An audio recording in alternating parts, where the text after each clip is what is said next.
Proses pernafasan pada manusia. Pernafasan. Pengertian pernafasan atau respirasi adalah suatu proses mulai dari pengambilan oksigen, pengeluaran karbohidrat hingga penggunaan di dalam tubuh.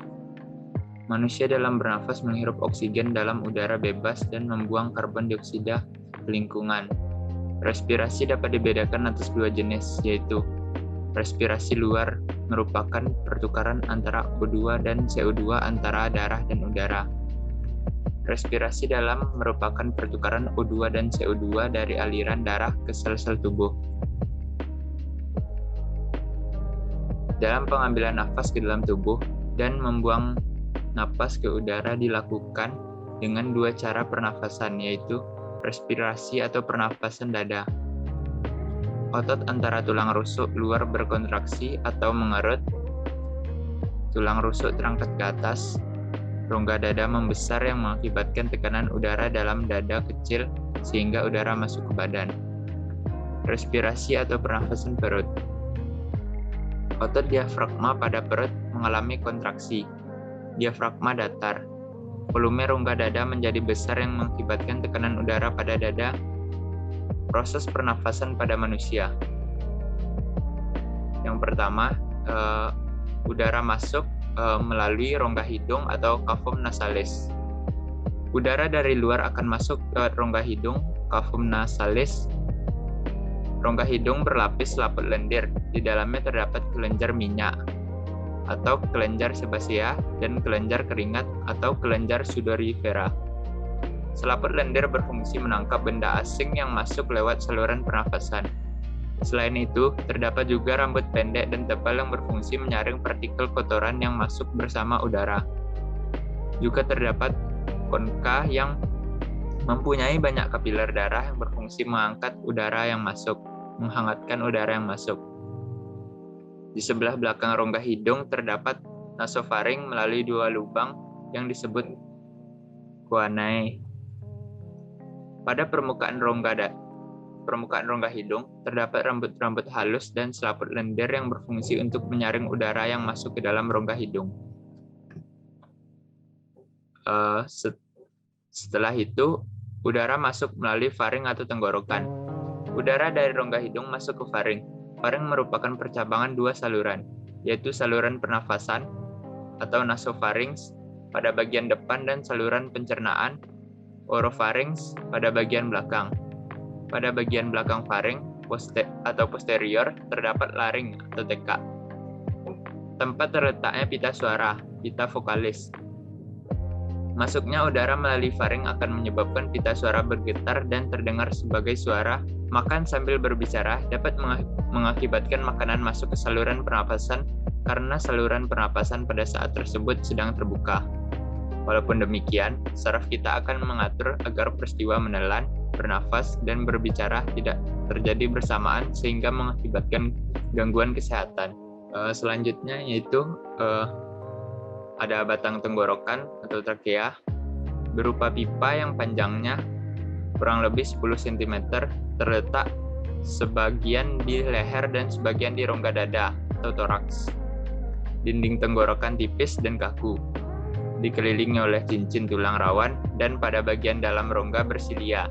Silia-silia ini berfungsi menyaring benda-benda asing yang masuk ke saluran pencernaan.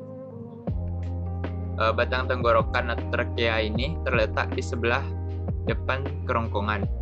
Di dalam rongga dada, batang tenggorok bercabang menjadi dua cabang tenggorok atau bronkus.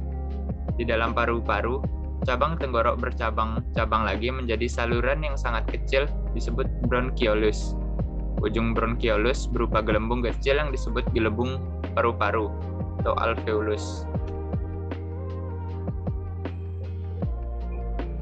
Selanjutnya itu adalah pangkal tenggorokan atau laring. Laring merupakan saluran yang dikelilingi oleh tulang rawan. Laring berada di antara orofaring dan trakea di depan lariofaring. Salah satu tulang rawan pada laring disebut epiloctis. Epiloctis terletak di ujung bagian pangkal laring.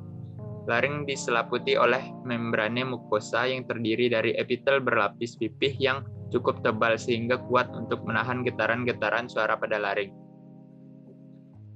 Fungsi utama laring adalah menghasilkan suara dan juga sebagai tempat keluar masuknya udara. Pangkal tenggorokan disusun oleh beberapa tulang rawan yang membentuk jakun. Pangkal tenggorokan dapat ditutup oleh katup pangkal tenggorokan atau epiglottis.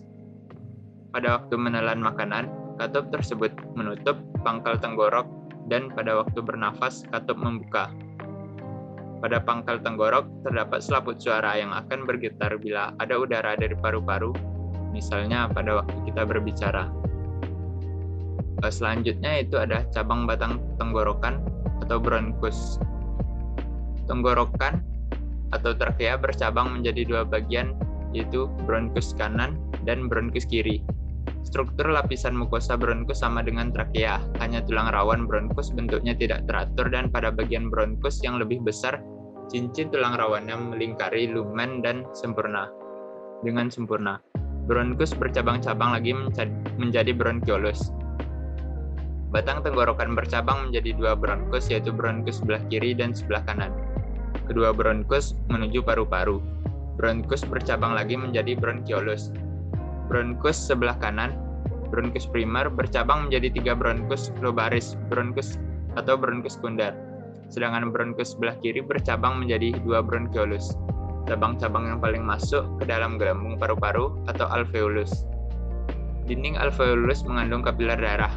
Melalui kapiler-kapiler darah dalam alveolus inilah oksigen dan udara berdifusi ke dalam darah. Fungsi utama bronkus adalah menyediakan jalan bagi udara yang masuk dan keluar paru-paru. Selanjutnya itu ada paru-paru atau pulmo. Paru-paru terletak di dalam rongga dada bagian atas di bagian samping, dibatasi oleh otot dan rusuk, dan di bagian bawah dibatasi oleh diafragma yang berotot kuat. Paru-paru ada dua bagian, yaitu paru-paru kanan atau pulmo dexter yang terdiri atas 3 lobus dan paru-paru kiri pulmo sinister yang terdiri atas 2 lobus. Paru-paru dibungkus oleh 2 selaput yang tipis, disebut pleura. Selaput bagian dalam yang langsung menyelaputi paru-paru disebut pleura dalam atau pleura visceralis.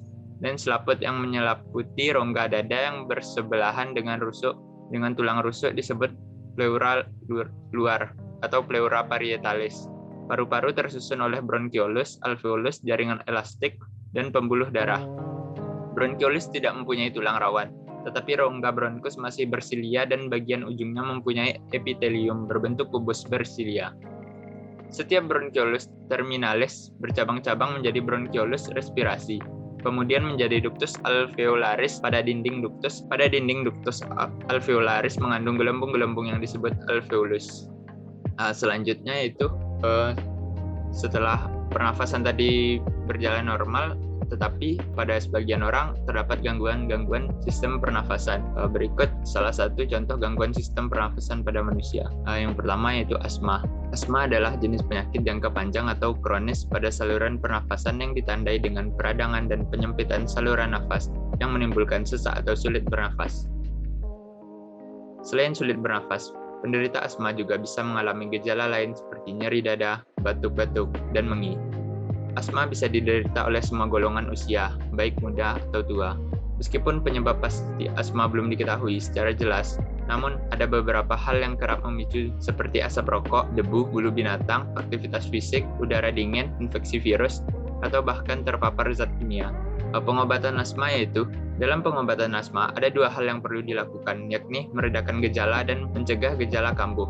Oleh karena itu, penting menjalani pengobatan dengan dokter sehingga dapat diberikan obat untuk mengatasi asma. Di samping melakukan pengobatan, pengidap asma juga harus menghindari dari hal-hal yang menjadi pemicu asma kambuh. Biasanya, dokter merekomendasikan inhaler sebagai pengobatan saat gejala asma muncul. Namun, penggunaan inhaler juga berpotensi menyebabkan efek samping bagi penggunanya. Apabila terjadi serangan asma dengan gejala yang semakin parah, meskipun sudah melakukan penanganan dengan inhaler maupun obat, maka perlu tindakan medis di rumah sakit. Pasalnya, asma juga dapat membahayakan nyawa pengidapnya.